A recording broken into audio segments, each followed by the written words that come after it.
Hello. Welcome to Farmonaut. In this video, we will show you how to make use of the Farmonaut mobile application to map your fields. To begin, open the Farmonaut application.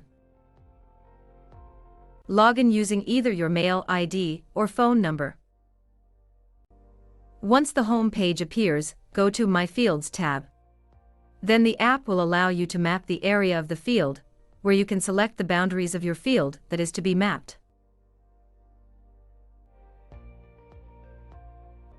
To map the boundaries, just long press each point.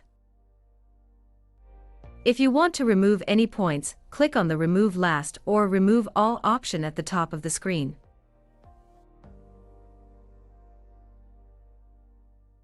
After the selection is done, click on the Submit button at the bottom.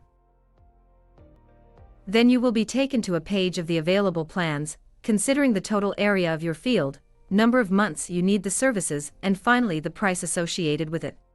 Pricing will depend on the total area of the field and the number of months you choose. Once you choose the apt plan for you, you will be redirected to the transaction page. Payment can be done in different ways such as UPI payment, net banking or via card payment. If you have any inquiries or issues, please don't hesitate to leave a comment in the section below. We appreciate your viewership. If you found this video informative, please consider giving it a thumbs up and follow Farmonaut for further updates.